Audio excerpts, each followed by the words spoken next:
Thank you. Eric has moved the adoption of the agenda as presented. Any questions, further comments? Call the question. Those in favor? That is carried. Item C, we have the minutes from our council meeting from the 5th of February 2026. Any errors or omissions or corrections required? Go ahead, Mark. Thank you, Mr. Chair. I move the adoption of the council meeting minutes of February 5th, 2026. Thank you, Mark. Mark has moved to adopt the council meeting minutes from February 26 as presented. Any further comments, questions? Call the question. Those in favor? And that is carried. On to item D, D 1.1, operations, gravel crushing report. All right. Good morning. Welcome, Ryan. Yeah. Good morning, Deputy Kerbis, Council. So, Lethbridge County, historically, we do a 3-year gravel crush from our own pit.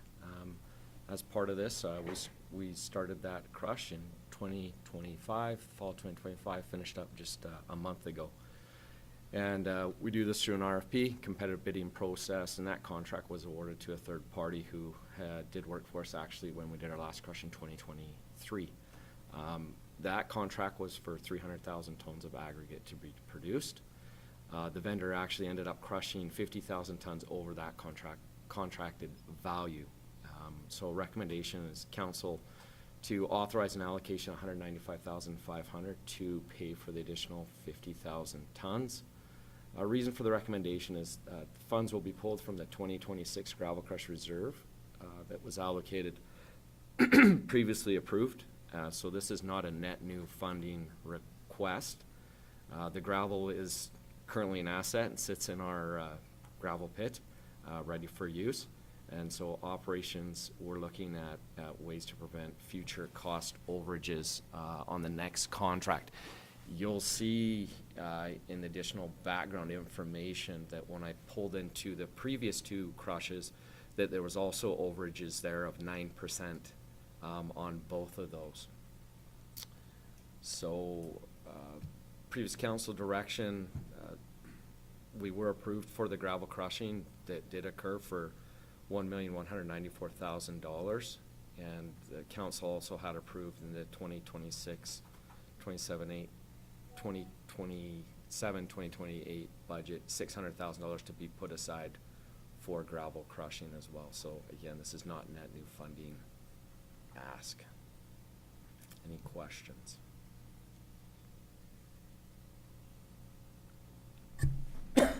Go ahead, Eric. Thank you, Mr. Chair. So this has been historically that they run over. Is it that hard to calculate how much your output is of a plant, or they want to run right till Friday afternoon at 5?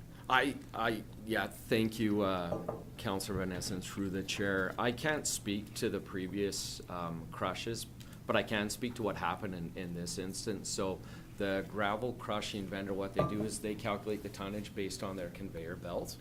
And so midstream, we hire a third-party engineering firm that comes in and actually does a volumetric drone flight.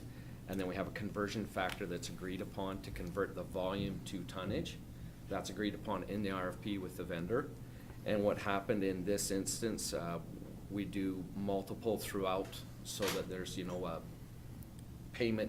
partial payments throughout the crushing. And so on the last drone flight, there was an error made. And so that is actually what occurred. And so what the vendor was saying their tonnage was 300,000. The drone flight said it was closer to 250. We're quite surprised by the difference, all of us were.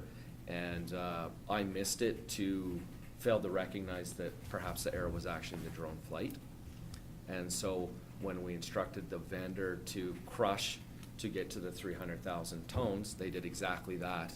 And when they were done, when we then confirmed with a drone flight volume, so we hired a third party, and they also hired a third party, and both those drone flights came back at the 350,000 tons. And so it was an error on the one drone flight mid-processing is what occurred in this instance.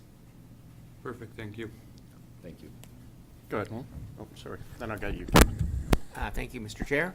So just, it's kind of advantageous for us to have this happen because the rate is considerably cheaper.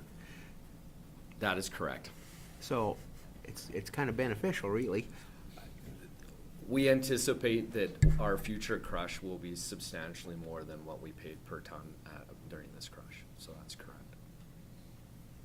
Kevin? Thank you, Mr. Chair. I would move that council authorize the allocation of $195,500 to pay for the additional 50,000 tons, seeing as we will need it anyway. Wonderful. Thank you, Kevin. Kevin has moved that council authorize the allocation of $195,500 to pay for the additional 50,000 tons. Any further comments, questions? Okay, call for the vote. Those in favor? That is carried. Thank you. Thank you. On to D2, growth and engagement, D.2.1, advertising and public notification bylaw. Welcome, Trevor. Good morning, Mr. Chairman and Council.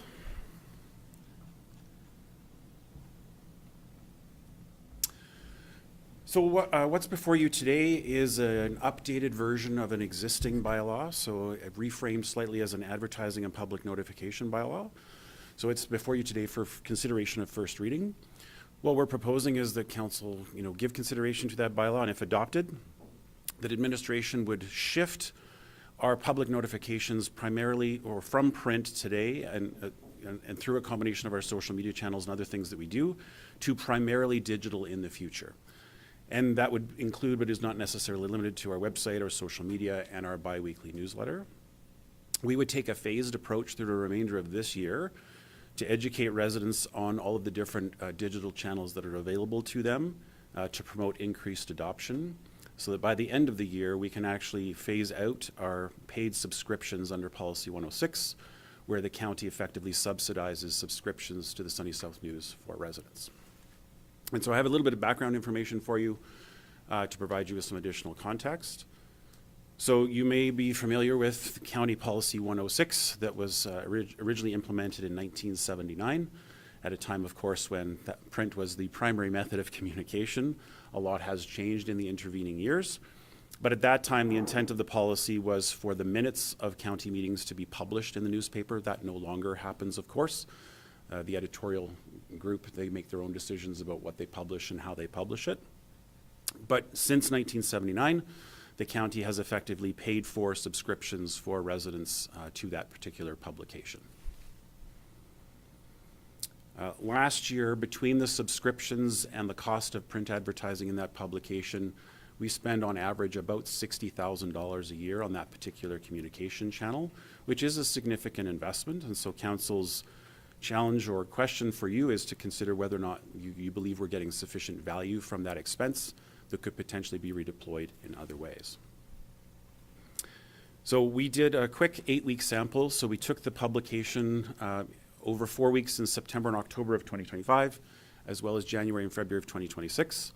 And what you'll see on the left-hand side is that Lethbridge County received the lowest amount of coverage of the municipalities that we looked at.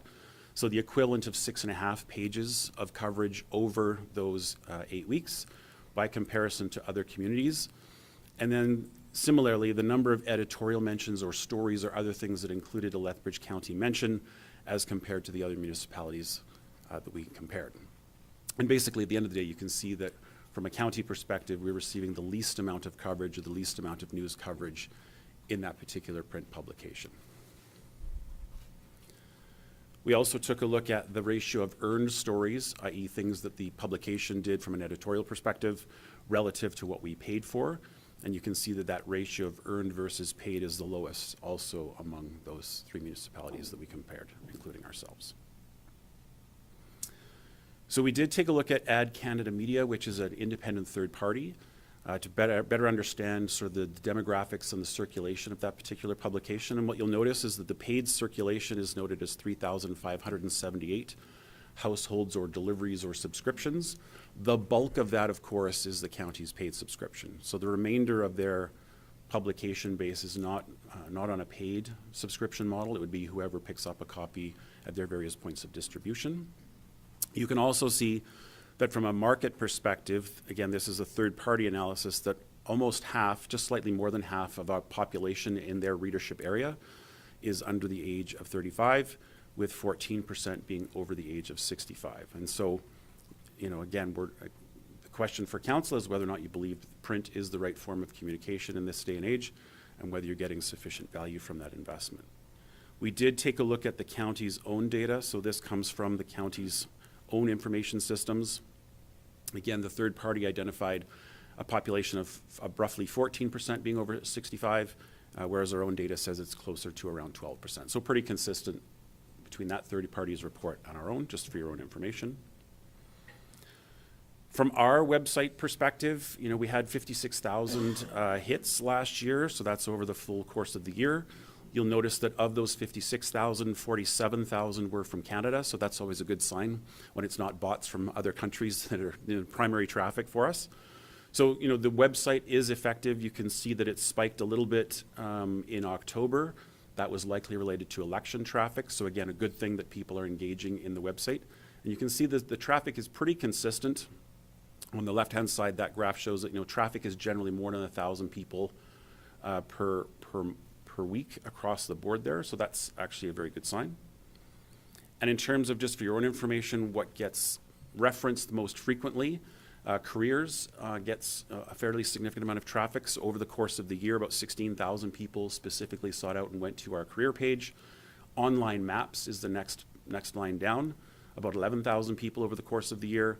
Fire bans, and then, you know, looking for contact information. And you can see also the election, despite the fact that it was limited to just a couple of divisions, still generated almost 4,000 visits to the website, which I think is actually a good sign of people having a healthy interest in what's going on in municipal politics. We also have, of course, our Facebook page.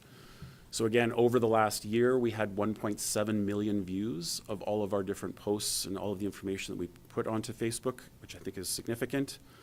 The other one that I think is interesting for you to note is in the middle, on the right-hand side, link clicks. Almost 10,000 people that saw something on Facebook that we put up there actually took the action to click on the image or click on the link to take them to the next level and take them to the next piece of information. So yes, 1.7 million views sounds, you know, amazing. That's how many eyeballs scrolled past. But the fact that, you know, 10,000 people actually took action and did something with that. And last year we gained 537 followers on Facebook to add to that channel. We do have an e-newsletter, so hopefully many of you or all of you are default subscribed to County Insider. But you do receive that publication every 2 weeks, of course, as do over 1,200 other people. So again, that has become a fairly significant method by which we can communicate in a timely way. Print is often delayed multiple weeks or multiple months. You know, this week's edition of the Sunny South News, for example, reported on a council meeting in Colehurst from November. So there was almost a 4-month lag between the meeting and when residents would get that information, whereas we can report that every 2 weeks through our digital newsletter. YouTube has increasingly grown as well. We gained 163 new subscribers on our YouTube channels over the last 12 months. And last year, we had 61,000 views of our content on YouTube. And interesting to note that the largest single user group of our YouTube information on the bottom right is the 65+ crowd. So it's just interesting to me that YouTube is a source of information for that demographic, and they're our largest user group on that particular platform. So all that to say, our recommendation is the council provide first reading to bylaw 26-008, which is an advertising and public notification bylaw. If eventually adopted, it would repeal the existing bylaw, which for your reference is 23-013. And we're also recommending that you rescind policy 106, which is that subsidy subscription, effective December 31st of this year.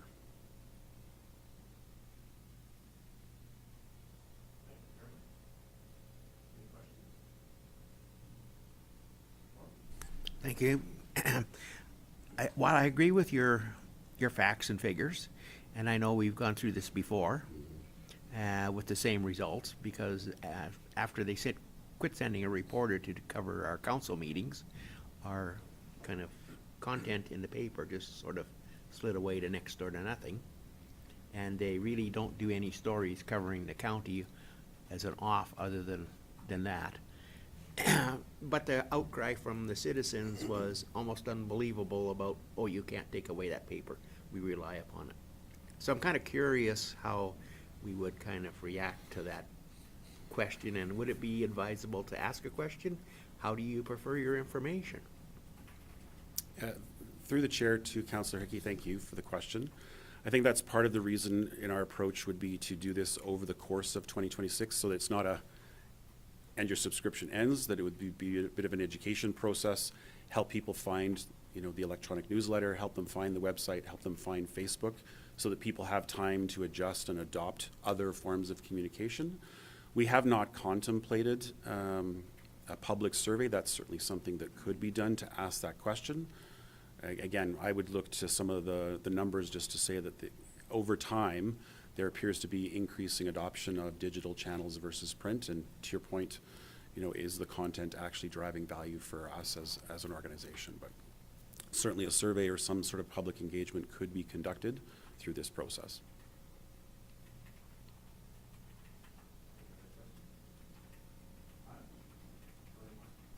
Thank you, Mr. Chair. I just, in my opinion, I think things have shifted quite a bit in the last number of years, technology-wise, and as a county, we've really moved towards that. So there'd be some residents that'd be upset about losing their subscription, but I think with an education piece and getting people signed on to the newsletter, they'd probably realize they get more information through our emails and through our newsletter than they would from the Sunny South News. So then they're comparing something. So I think there'd be less, there'll be some, but I think there'd be less than there was in the last go around. So I'm fine with moving forward with this.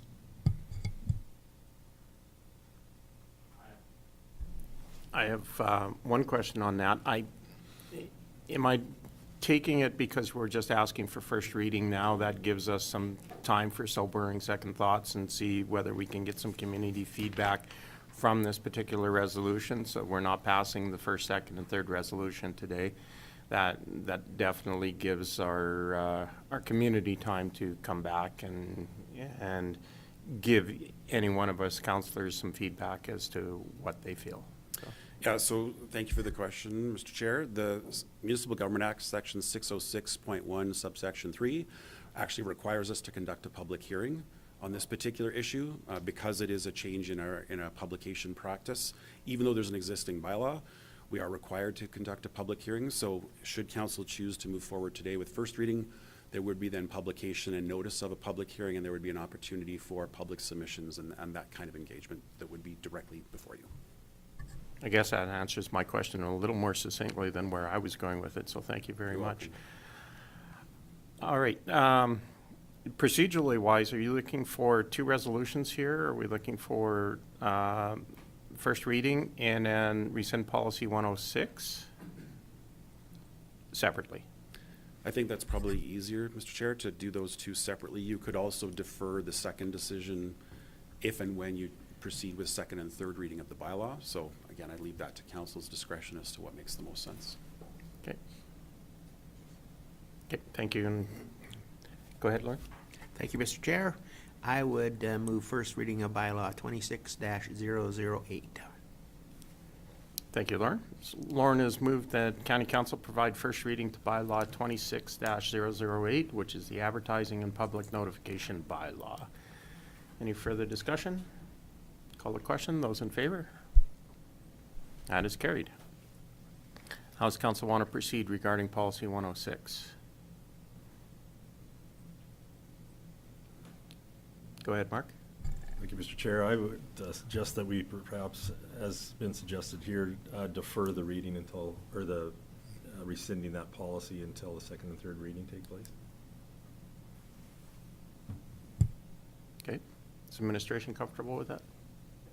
Wonderful. Well, then we will defer policy 106 until after the public hearing. Thank you very much, Trevor. Thanks.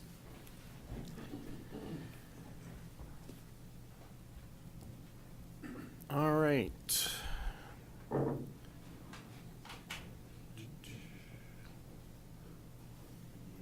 On to correspondence. Excuse me. We have one item of correspondence from Corteva. I have no desire to read the entire thing, but the gist of the letter is that Corteva is planning to host a celebration at the Lethbridge Trading Convention Center on April 20th for their 100th anniversary. I believe this is a invite for council. So if anybody's interested.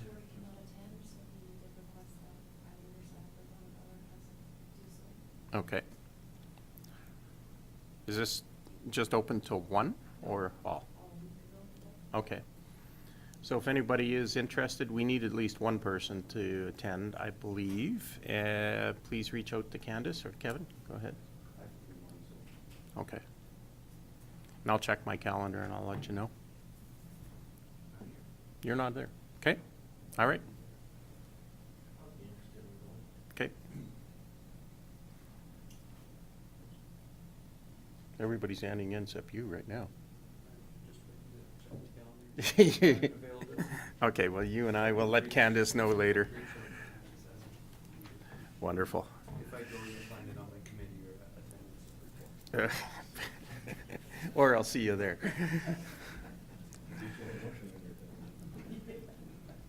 All right, on to F1, Lethbridge County Council attendance update for January 2026. That's not me, good. All right. Start with Division 1, Councillor Hickey. As soon as your phone stops ringing.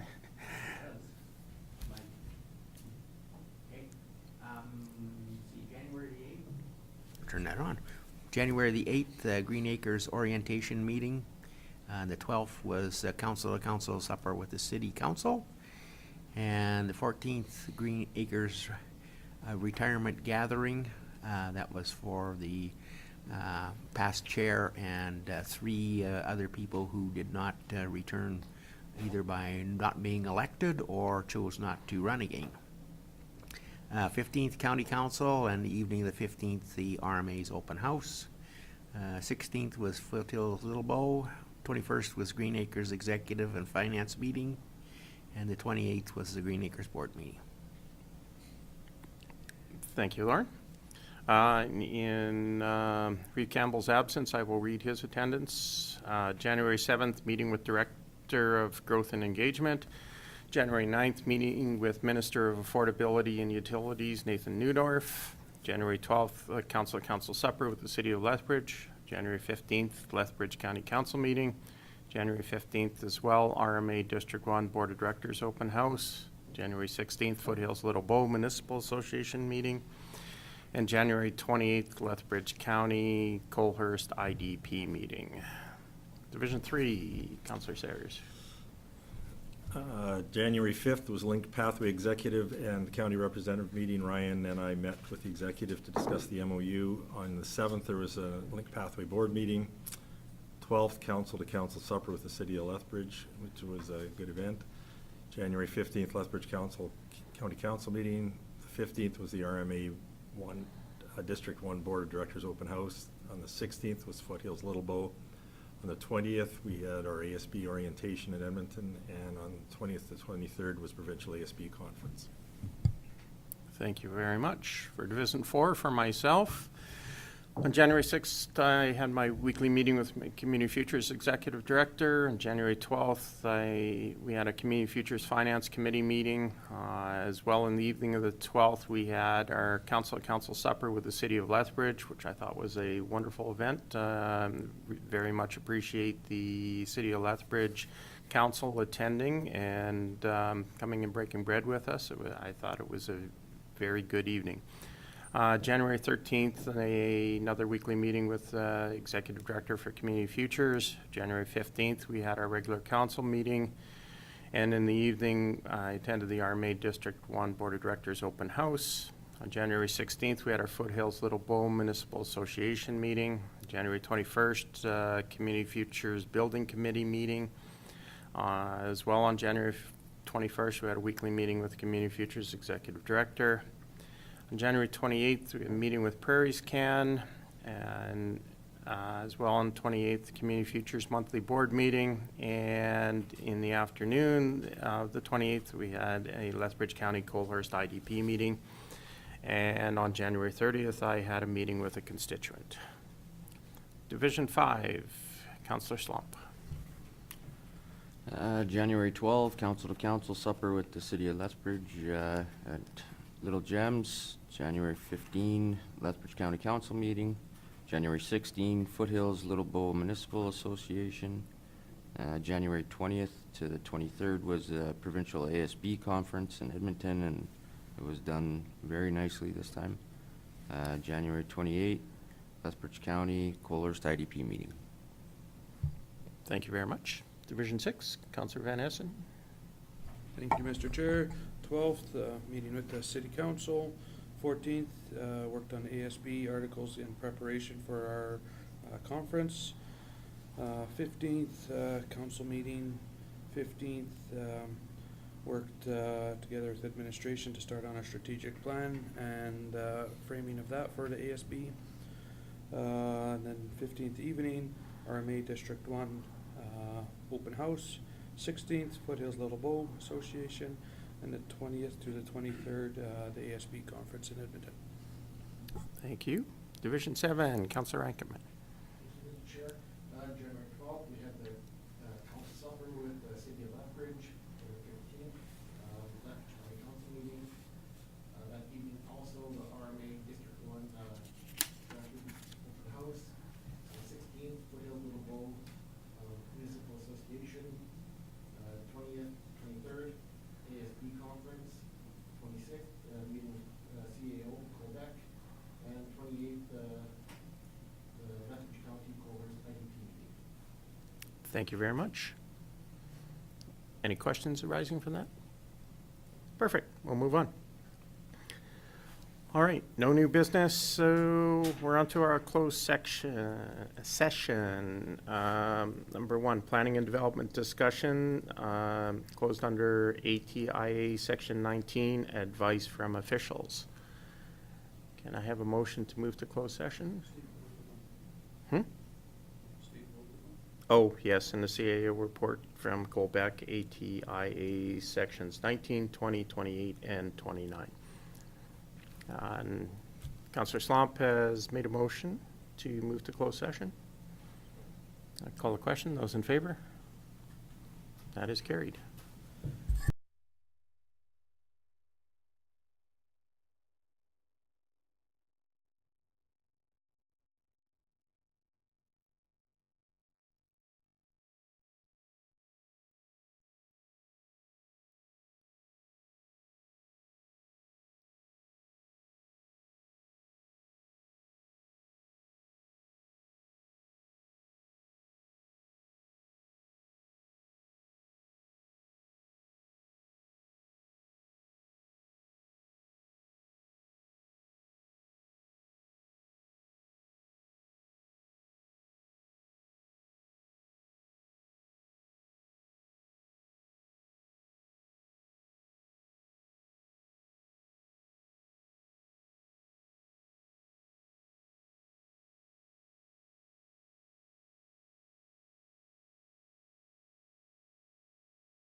Thank you, everybody. We've come out of closed session. If there is, I don't believe there's been any business that requires a resolution out of closed.